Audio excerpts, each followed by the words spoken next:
ಯಾವ ರೀತಿ ನಡೆದಿದೆ? ನಾಳಿನ ನಮ್ಮ ತಾಯಿಯ ಒಂದು 11ನೇ ದಿನದ ಕಾರ್ಯ ಏನಿದೆ, ಆ ಕಾರ್ಯಕ್ಕೆ ಎಲ್ಲ ರೀತಿಯ ಸಿದ್ಧತೆಗಳು ಈಗಾಗಲೇ ಅಂತಿಮ ಹಂತಕ್ಕೆ ಬಂದಿರತಕ್ಕಂಥದ್ದು. ಕಳೆದ 5-6 ದಿವಸಗಳಿಂದ ನೂರಾರು ಕಾರ್ಮಿಕರ ಒಂದು ಶ್ರಮದಲ್ಲಿ ಈಗಾಗಲೇ ಎಲ್ಲ ಸಿದ್ಧತೆಗಳನ್ನೇ ನಡೆದಿದೆ. ನಾಳೆಯ ದಿನದ ಅಂತಿಮ ಒಂದು 11ನೇ ದಿನದ ಕಾರ್ಯಕ್ರಮಕ್ಕೆ ನಿರೀಕ್ಷೆಗೂ ಮೀರಿ ನಮ್ಮ ತಾಯಿಯವರು ಗಳಿಸಿರ್ತಕ್ಕಂಥ ಒಂದು ಪ್ರೀತಿ, ನಮ್ಮ ತಂದೆಯವರ ಸುದೀರ್ಘ ಒಂದು ಸಾಮಾಜಿಕ ರಾಜಕೀಯದ ಅವರ ಬದುಕಿನಲ್ಲಿ ಲಕ್ಷಾಂತರ ಕುಟುಂಬಗಳ ನೆರವಿಗೆ ಬಂದಿರತಕ್ಕಂಥದ್ದೇನಿದೆ, ಆ ಹಿನ್ನೆಲೆಯಲ್ಲಿ ನಮ್ಮ ನಿರೀಕ್ಷೆಗೂ ಮೀರಿ ಅವರ ಅಭಿಮಾನಿಗಳು ಬರ್ತಕ್ಕಂಥದ್ದು ಇದೆ ಅಂತಕ್ಕಂಥದ್ದು ಎಲ್ಲರ ಭಾವನೆ ಇದೆ. ಆ ಹಿನ್ನೆಲೆಯಲ್ಲಿ ನಮ್ಮ ತಾಯಿಯ 11ನೇ ದಿನದ ಕಾರ್ಯದಲ್ಲಿ ಇಲ್ಲಿ ಬರ್ತಕ್ಕಂಥವರು ಗೌರವ ಸಲ್ಲಿಸ್ತಕ್ಕಂಥದ್ದಕ್ಕೆ ಬರ್ತಕ್ಕಂಥ ಯಾವುದೇ ರೀತಿಯ ಸಮಸ್ಯೆಗಳಿಗೆ ಒಳಗಾಗಬಾರ್ದು ಅಂತಕ್ಕಂಥದ್ದಕ್ಕೆ ಎಲ್ಲ ರೀತಿಯ ಸಂಪೂರ್ಣವಾದಂಥ ಪೂರ್ವ ಸಿದ್ಧತೆಗಳನ್ನು ಇಲ್ಲಿ ಇವತ್ತು ಮಾಡಿರ್ತಕ್ಕಂಥದ್ದು. ಅವರೆಲ್ಲರೂ ಬರ್ತಕ್ಕಂಥದ್ದೇನಿದೆ ನಮ್ಮ ನಿರೀಕ್ಷೆಗೆ ಮೇರೆ ಬಂದಂಥವರು ನಮ್ಮ ತಾಯಿಯ ಅಂತಿಮ ಒಂದು ಸಮಾಧಿಯ ದರ್ಶನವನ್ನು ಪಡೀತಕ್ಕಂಥದ್ದು, ಪೂಜೆ ಸಲ್ಲಿಸ್ತಕ್ಕಂಥದ್ದು. ಕಾರ್ಯಕ್ರಮದ ನಂತರ ಪ್ರಸಾದ ವಿನಿಯೋಗದ ಕಾರ್ಯಕ್ರಮವೂ ಏನಿದೆ, ಯಾವುದೇ ಸಮಸ್ಯೆಗಳಾಗಬಾರ್ದು ಅಂತಕ್ಕಂಥ ನಿಟ್ಟಿನಲ್ಲಿ ಎಲ್ಲ ರೀತಿಯ ಸಿದ್ಧತೆ ಮಾಡಿದ್ದೇವೆ. ಇವತ್ತು ಇಲ್ಲಿ 5-6 ಒಂದು ತಂಡಗಳ ಇಲ್ಲಿ ಪ್ರಸಾದ ತಯಾರು ಮಾಡ್ತಕ್ಕಂಥ ನಿಟ್ಟಿನಲ್ಲಿ ಜವಾಬ್ದಾರಿ ಕೊಟ್ಟಿರ್ತಕ್ಕಂಥದ್ದು.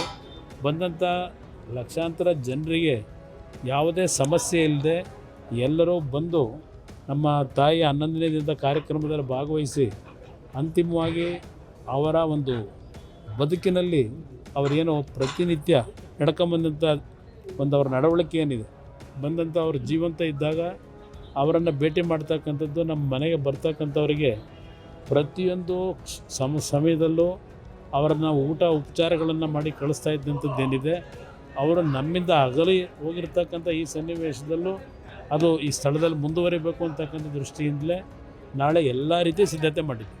ಪೂಜೆ ಎಷ್ಟೊತ್ತಿಗೆ? ನಾಳೆ ಬೆಳಗ್ಗೆ 10 ಗಂಟೆಗೆ ಪೂಜೆಯ ವಿಧಿವಿಧಾನಗಳೆಲ್ಲ ಪ್ರಾರಂಭ ಆಗುತ್ತೆ. ಬಹುಶಃ 10:30-11 ಗಂಟೆಗೆ ಮುಗಿಯುತ್ತೆ.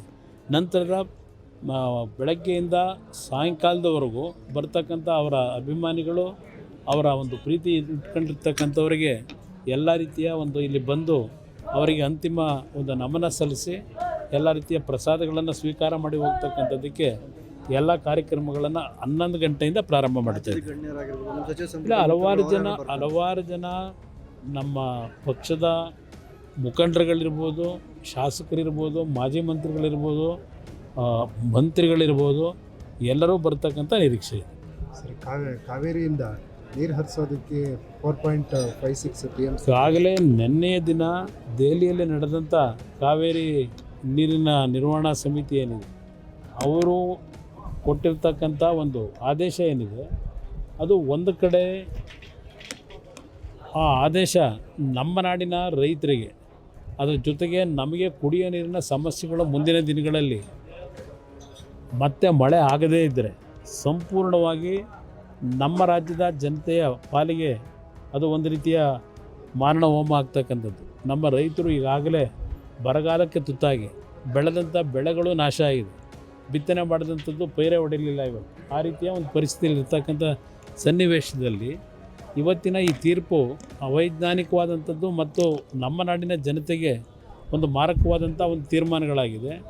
ಇದರ ವಿರುದ್ಧ ಇವತ್ತು ನಾವು ಒಗ್ಗಟ್ಟಿನಿಂದಲೇ ಹೋರಾಟ ಮಾಡಬೇಕಾಗ್ತದೆ. ಈಗಾಗಲೇ ಆ ಭಾಗದ ರೈತ ಮುಖಂಡರುಗಳು, ಹಲವಾರು ಕನ್ನಡ ಸಂಘ ಸಂಸ್ಥೆಗಳು ಸಹ ಹೋರಾಟಕ್ಕೆ ಈಗಾಗಲೇ ಕರೆಯನ್ನು ಕೊಟ್ಟಿದ್ದಾರೆ.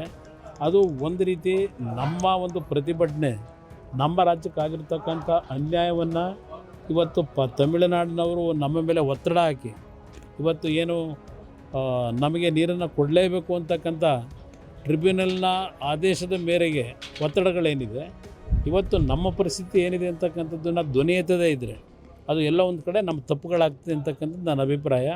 ಇದರಲ್ಲಿ ಎಲ್ಲರೂ ಒಗ್ಗಟ್ಟಿನಿಂದ ಹೋರಾಟ ಮಾಡಬೇಕು ಅನ್ನೋದು ನಾನು ಅಭಿಪ್ರಾಯ ವ್ಯಕ್ತಪಡಿಸ್ತೇನೆ. ಇಲ್ಲಿ ವಾದಕ್ಕಿಂತ ಹೆಚ್ಚಾಗಿ ಕಳೆದ ಬಾರಿ 3 ಬಾರಿ KRSನ ಡ್ಯಾಮ್ ತುಂಬಿದಂಥದ್ದು, ನಮ್ಮ ಕಾವೇರಿ ಕಣಿವೆ ಭಾಗದಲ್ಲಿ 3 ಬಾರಿ ನಮ್ಮ ಜಲಾಶಯಗಳು ತುಂಬಿದಂಥದ್ದೇನಿದೆ, ಆ ಸಂದರ್ಭದಲ್ಲಿ ಆ ಒಂದು ನೀರನ್ನು ನಮ್ಮ ರಾಜ್ಯದಲ್ಲಿ ನಮ್ಮ ಭಾಗದಲ್ಲಿ ಇರ್ತಕ್ಕಂಥ ಕೆರೆಕಟ್ಟೆಗಳನ್ನು ತುಂಬಿಸ್ತಕ್ಕಂಥದ್ದಕ್ಕೆ ಸ್ವಲ್ಪ ಮೊದಲೇ ನಾವು ಪ್ರಿಕಾಷನರಿ ಮೆಜರ್ಸ್ ತಗೊಂಡು ನಮ್ಮ ನೀರಾವರಿಯ ಇಲಾಖೆ ಅಧಿಕಾರಿಗಳು ಸರಿಯಾದ ರೀತಿ ಕ್ರಮ ವಹಿಸಿದರೆ, ಸರ್ಕಾರ ಕ್ರಮ ವಹಿಸಿದರೆ ಇನ್ನೂ ಕೆರೆಕಟ್ಟೆಗಳಲ್ಲಿ ನೀರನ್ನು ಇಟ್ಕೊಳ್ಳಿಕ್ಕೆ ಅವಕಾಶಗಳಿತ್ತು.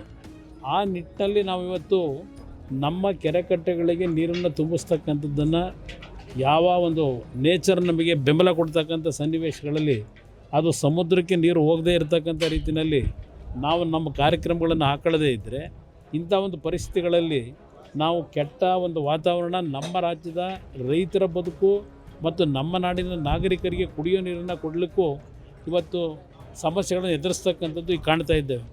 ಆ ಹಿನ್ನೆಲೆಯಲ್ಲಿ ಈಗಾಗಲೇ ಹಲವಾರು ವರ್ಷಗಳ ಹಿಂದೆ ನಡೆದಂಥ ಈ ರೀತಿಯ ಒಂದು ಸಂದರ್ಭಗಳಾದಂಥ ಘಟನೆಗಳೇನಿದೆ ಅದನ್ನು ಗಮನದಲ್ಲಿಟ್ಟುಕೊಂಡು ನಾವಿವತ್ತು ಕೆಲವು ನಮಗೆ ಹೆಚ್ಚಿನ ಮಳೆ ಆದಂಥ ಸಂದರ್ಭದಲ್ಲಿ ಆ ನೀರು ತಮಿಳುನಾಡಿಗೆ ಹೋಗಿ ಅಲ್ಲಿಂದ ಸಮುದ್ರಕ್ಕೆ ಹೋಗ್ತಕ್ಕಂಥದ್ದನ್ನು ತಡೆಯತಕ್ಕಂಥ ನಿಟ್ಟಿನಲ್ಲಿ ಯೋಜನೆಗಳನ್ನು ಹಾಕೋಬೇಕಾದಂಥದ್ದು ನಮ್ಮ ಒಂದು ಸರ್ಕಾರಗಳ ಕರ್ತವ್ಯವೇನಿದೆ, ಅದರಲ್ಲಿ ನಾವು ಎಡವಿದ್ದೇವೆ. ಅದನ್ನು ಸರಿಪಡಿಸ್ಕೋಬೇಕು ಅಂತಕ್ಕಂಥದ್ದು ಹೇಳಲಿಕ್ಕೆ ಬಯಸ್ತೀನಿ. ರಾಜ್ಯದ ಪರಿಸ್ಥಿತಿನ ಮುಂದೆ ಪ್ರೆಸೆಂಟ್ ಮಾಡಲಿ ಒಂದು ಕಡೆ ಸಮರ್ಪಕ ಮಾಡಲಿಲ್ಲ. ಇಲ್ಲಿ ಪ್ರೆಸೆಂಟ್ ಮಾಡ್ತಕ್ಕಂಥದ್ದು ಒಂದು ಭಾಗ. ಈಗ ನಮ್ಮ ಅಧಿಕಾರಿಗಳು ಇಲ್ಲ ನಮ್ಮ ವಕೀಲರುಗಳು ಪ್ರೆಸೆಂಟ್ ಮಾಡಲಿಲ್ಲ ಅಂತಕ್ಕಂಥದ್ದು ನಾನು ಹೇಳಲಿಕ್ಕೆ ಹೋಗೋದಿಲ್ಲ. ಆದರೆ ನಾನು ಏನು ಹೇಳ್ತಾ ಇದ್ದೇನೆ, ನಮಗೆ 10 ವರ್ಷದಲ್ಲಿ 5 ವರ್ಷ 6 ವರ್ಷ ಒಳ್ಳೆಯ ಮಳೆ ಆಗ್ತದೆ, ಒಂದು 3-4 ವರ್ಷ ಈ ರೀತಿಯ ಪರಿಸ್ಥಿತಿಗಳನ್ನು ಎದುರಿಸ್ತೀವಿ. ಇದರ ಹಿನ್ನೆಲೆಯಲ್ಲಿ ನಮಗೆ ಆದಂಥ ಈ ಹಲವಾರು ವರ್ಷಗಳ ಅನುಭವಗಳೇನಿದೆ, ತಮಿಳುನಾಡಿನ ಅಲ್ಲಿಯ ಸರ್ಕಾರಗಳು ಅಲ್ಲಿಯ ರೈತರ ಒತ್ತಡಗಳೇನಿದೆ ಇದೆಲ್ಲವನ್ನು ಗಮನಿಸಿದ್ದೇವೆ ಈಗಾಗಲೇ. ಆ ನಿಟ್ಟಿನಲ್ಲಿ ನಮ್ಮ ಕೆರೆಕಟ್ಟೆಗಳಿಗೆ ನೀರನ್ನು ತುಂಬಿಸ್ತಕ್ಕಂಥದ್ದು, ನಮ್ಮ ಜಲಾಶಯಗಳು ಭರ್ತಿಯಾದಾಗ ಅದಕ್ಕೆ ಟಾಪ್ ಪ್ರಿಯಾರಿಟಿನ ಟೆಕ್ನಿಕಲಿ ಯಾವುದೇ ಸಮಸ್ಯೆಗಳು ಇಲ್ಲೇ ಇರತಕ್ಕಂಥ ರೀತಿಯಲ್ಲಿ ಕಾರ್ಯಕ್ರಮಗಳನ್ನು ರೂಪಿಸಬೇಕಾದಂಥದ್ದು ಸರ್ಕಾರಗಳ ಕರ್ತವ್ಯ ಇದೆ. ಅದರಲ್ಲಿ ನಾವು ಸ್ವಲ್ಪ ಎಡವಿದ್ದೇವೆ ಅಂತಕ್ಕಂಥದ್ದು ಹೇಳಲಿಕ್ಕೆ ಬಯಸ್ತೀವಿ. ನಿಮ್ಮ ಅನುಭವದಲ್ಲಿ ಸರ್, ಈಗ ನೀರು ಬಿಡದಲ್ಲೇ ಮೇಲ್ಮನೆಗೆ ಹೋಗ್ಲಿಕ್ಕೆ ಅವಕಾಶಗಳಿದಾವೆ ಕಾನೂನು ರೀತಿಯಲ್ಲಿ ನೋಡಿದ್ರೆ ಹೇಗೆ ಸರ್? ಇಲ್ಲ, ಕಷ್ಟ ಇದೆ. ಇವತ್ತು ನಾವು ಪ್ರಜಾಪ್ರಭುತ್ವದ ಈ ಒಂದು ಭಾರತದ ಚೌಕ ಇದೆ ವ್ಯವಸ್ಥೆಯಲ್ಲೇ ಇದ್ದೇವೆ. ಈ ಇದು ನಮ್ಮ ಒಕ್ಕೂಟದ ವ್ಯವಸ್ಥೆಯಲ್ಲಿ ಇವತ್ತು ಹಲವಾರು ರೀತಿಯ ಕಾನೂನಿನ ತೊಡಕುಗಳಿದೆ. ಸುಪ್ರೀಂ ಕೋರ್ಟು ಮತ್ತು ನ್ಯಾಯಾಲಯಗಳ ತೀರ್ಪಿನಲ್ಲಿ ಹಲವಾರು ಸಂದರ್ಭದಲ್ಲಿ ನಮ್ಮ ರಾಜ್ಯಕ್ಕಾಗಿರ್ತಕ್ಕಂಥ ತೀರ್ಪುಗಳ ಬಗ್ಗೆ ನಾನು ಚರ್ಚೆ ಮಾಡಲ್ಲ. ಆದರೆ ವಾಸ್ತವಾಂಶವನ್ನು ನೋಡಿದಾಗ ಗ್ರೌಂಡ್ ರಿಯಾಲಿಟಿನ ನಮ್ಮ ರಾಜ್ಯಕ್ಕೆ ಹಲವಾರು ವರ್ಷಗಳಿಂದ ಅನ್ಯಾಯ ಆಗ್ತಾ ಬಂದಿದೆ, 100 ವರ್ಷಗಳಿಂದ. ಇದನ್ನು ನಾವು ಬರೀ ಟೀಕೆಗೆ ಆಸ್ಪದ ಕೊಡದೆ ನಾವು ಸರ್ಕಾರಗಳನ್ನು ನಡೆಸಬೇಕಾದ್ರೆ ಇದನ್ನು ಯಾವ ರೀತಿ ಗ್ರೌಂಡ್ ರಿಯಾಲಿಟಿನಲ್ಲಿ ಸರಿಪಡಿಸ್ಕೊಳ್ಳಿಕ್ಕೆ, ಇಂಥ ಒಂದು ಬರಗಾಲಗಳು ಬಂದಾಗ, ನೀರಿನ ಸಮಸ್ಯೆ ಬಂದಾಗ ಅದನ್ನು ನಮ್ಮ ರೈತರು ನಮ್ಮ ನಾಡಿನ ಜನತೆಗೆ ಅನಾನುಕೂಲಗಳಾಗದೇ ಇರತಕ್ಕಂಥ ರೀತಿಯಲ್ಲಿ ಯಾವ ರೀತಿ within the purview of our legal ಇದೇನಿದೆ ಆ ಹಿನ್ನೆಲೆಯಲ್ಲಿ ನಾವು ಕ್ರಮಗಳನ್ನು ತೆಗೆದುಕೋಬೇಕು ಅನ್ನೋದು ನಾನು ಈ ಸರ್ಕಾರದ ಮೇಲೆ ಒತ್ತಾಯ ಹಾಕ್ಲಿಕ್ಕೆ ಬಯಸ್ತೀನಿ. If you like this video ಬೇಗ ಲೈಕ್ ಮಾಡಿ, ಕಾಮೆಂಟ್ ಮಾಡಿ, ಶೇರ್ ಮಾಡಿ ಹಾಗೂ ಯೋಯೋ ಟಿವಿ ಕನ್ನಡವನ್ನು ಸಬ್ಸ್ಕ್ರೈಬ್ ಮಾಡಿ.